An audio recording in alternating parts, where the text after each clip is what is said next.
আমরা সংবাদ পাই 10টা 28-এ। আমাদের সর্বপ্রথম তেজগাঁ চলে আসে এখানে 10টা 45-এ এসেই এটা এখানে যা দেখতে পাই চারিদিকে মানে আপনার টিম্বার, এটার নাম ডায়মন্ড টিম্বার্সের ওখান থেকে আগুনের সূত্রপাত। আগুন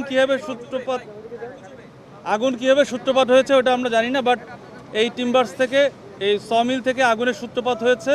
তারপরে এখান থেকে আপনার এই পাশে যে আমার পিছনে 5তলা যে বিল্ডিংটা দেখতে পাচ্ছেন, এই বিল্ডিংয়ে আগুনটা ছড়িয়ে যায়।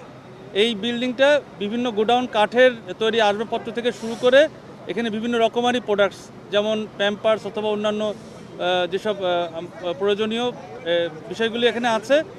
এই বিল্ডিংটা আগুনটা নেভাতে একটু সময় লাগছে, কারণ হচ্ছে আপনার এখানে বিল্ডিংটা মাঝামাঝি ভাগ করা আছে, মানে দুই দিকে দুটো সিঁড়ি থাকলেও এক সিঁড়ি থেকে আরেকটা সিঁড়িতে যাওয়া আসা করা যায় না।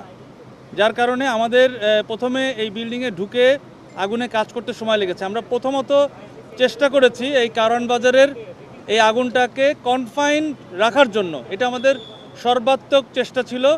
আমরা একই সাথে একে একে আগুনের ভয়াবহতা দেখে আমরা 3টে স্টেশনকে একসাথে মুভ করিয়েছি এবং সর্বমোট 11টি ইউনিট কাজ করেছে সোফার।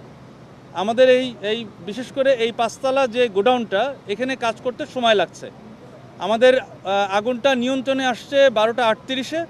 আমাদের এই যেহেতু গোডাউনের ভিতরে এখনও মালামাল অনেক রয়ে গিয়েছে, এই বিশেষ করে প্যাম্পার্স সব থেকে বেশি, এইটা সময় লাগছে। এটাকে এই ড্যাম্পিং ডাউন করতে আমাদের আরও সময় লাগবে। এটার এই নিয়ন্ত্রণ আমরা দিয়েছি 12টা 38-এ এবং আশেপাশের যেসব কাঠের বিভিন্ন, আপনারা দেখেছেন যে কাঠের সমিল প্লাস অনেক কাঠ মানে রাখা ছিল, এখান থেকে আগুনটা বেশি ছড়িয়ে গিয়েছিল। তবে আমরা সক্ষম হয়েছি আগুনটাকে কনফাইন করতে। আমাদের সর্বাত্মক প্রচেষ্টায় 11টা ইউনিটের প্রচেষ্টায় এটা নিয়ন্ত্রণে আসছে। এখন পর্যন্ত আমরা কোনো হতাহতের সংবাদ পাইনি, আমাদেরকে কেউ জানায়নি।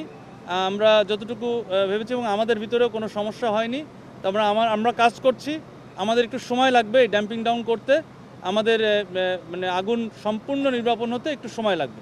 আমরা যেহেতু এটা জনাকীর্ণ জায়গা কারওয়ান বাজার, আপনারা সবাই জানেন, আমরা একই সাথে বললাম যে আমরা 3টে স্টেশন, দ্যাট মিনস প্রায় 6টা ইউনিট একসাথে মুভ করিয়েছিলাম।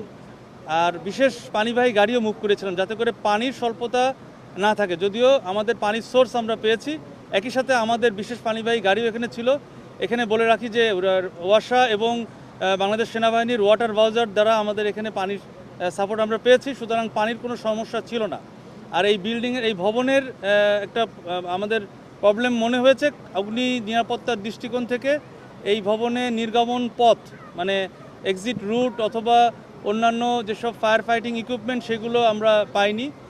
এটার জন্য আমাদের একটু আরও বেগ পেতে হয়েছে। তবে এখানে আমাদের নিজস্ব যেসব ব্যবস্থা রয়েছে অগ্নি নির্বাপনের জন্য, সেটা দিয়ে আমরা কাজ করে যাচ্ছি এখন পর্যন্ত।